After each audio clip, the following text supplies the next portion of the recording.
Well, you can look on the public internet to find out a lot of the information that substantiates these claims. So as an example, Zerodium.com, another one is ExpoCOD.com. This is where people who have nefarious intent, so criminals who run cybercriminal organizations, are looking for bugs, because all a cyber weapon is a bug in the system.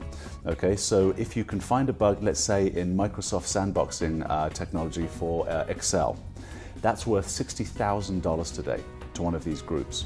So it used to be back in the day where if you found a bug in Microsoft Excel sandboxing technology, for example, you put your hand up, it was a badge of honor. People said, oh, well done, bug bounty program, here's a gift certificate, I don't know. Today that's worth $60,000 to keep your mouth shut. Because what these people are going to do is take that vulnerability and weaponize it.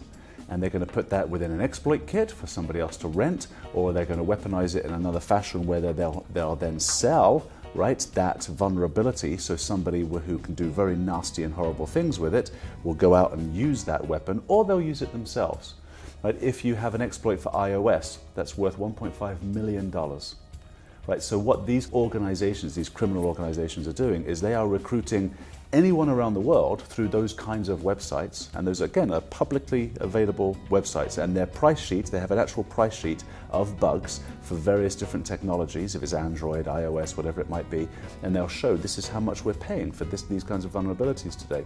In addition to that, one of our researchers, Oded Van Unu, was able to show exactly how these criminal organizations have structured themselves, and they do it very well. They have CEOs, CFOs, they have quality assurance, they have SLAs. There's an SLA to their product, right, which they're selling to their end user, which are terrible and nasty people who want to do terrible and nasty things with them.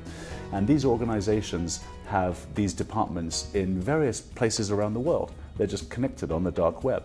What they're trying to do is let's say there's a new vulnerability that comes out, or a new technology. They see this shiny new toy and they think, oh, okay, I'm going to engage this shiny new toy because I think it might help me with this new vulnerability. Right? So tech junkies like us like to play with gadgets. So what happens in cyber departments and IT departments is people will introduce all of this tech. So now you had to give birth to the SIM environment because you've got so many blinking lights, I can't make sense out of them. And then now there are even too many blinking lights from our SIMs.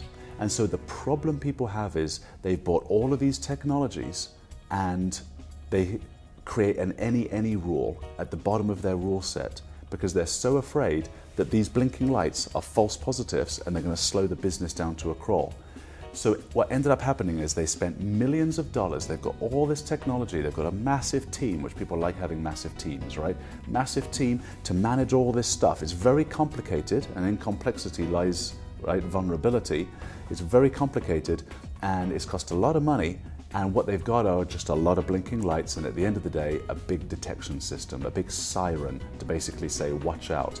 They haven't actually prevented cybercrime. Because if they try and use these technologies in prevention mode, which is the only true way to do your cybersecurity, they're going to stop the business. I think the vendor community in general has done a mildly poor job of using AI as a sacred word. It's machine learning. Right, this is what we've got today. It's if-then commands. So the reason why a computer can beat a grandmaster of chess is because the computer has thought, if the grandmaster does this, then I will do that. It's all if-then commands. That's not actually self-awareness, it's not AI. But we use machine learning, ML, and artificial intelligence, AI, synonymously.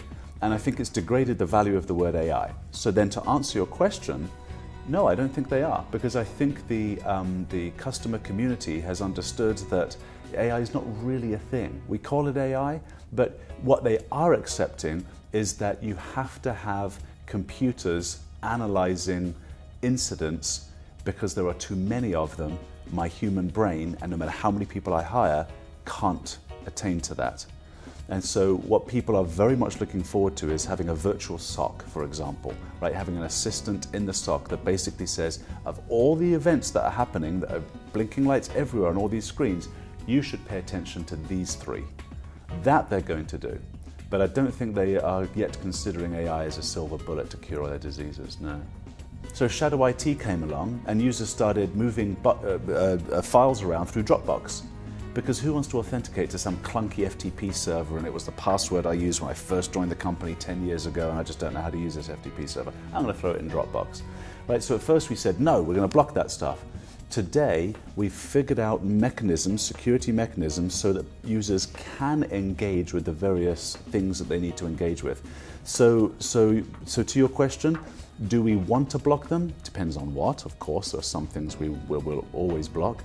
But I think we would be better off wrapping a layer of security around the person and around their assets and allowing them to freely move and connect with assets that they need for their work, and provide a mechanism by which we can stop intellectual property theft, stop insider threat, right? Stop malware from spreading within these assets. That's a better model.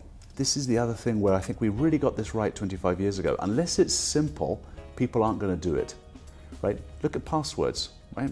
Alphanumeric passwords and people using sticky notes or writing them down in a book, or using a password locker, where if the bad guy breaks into that one password from the password locker, they get access to all their passwords. In actual fact, it could be that alphanumeric passwords are more secure, but if people aren't using them, why aren't we using passphrases, which could be just as secure? Right? People remember a 27-letter passphrase like "I hate passwords," right? They'll remember that, but they won't remember things that are alphanumeric. It just doesn't work in the human brain. So what you have to have is you have to have simple, right, design in your architecture.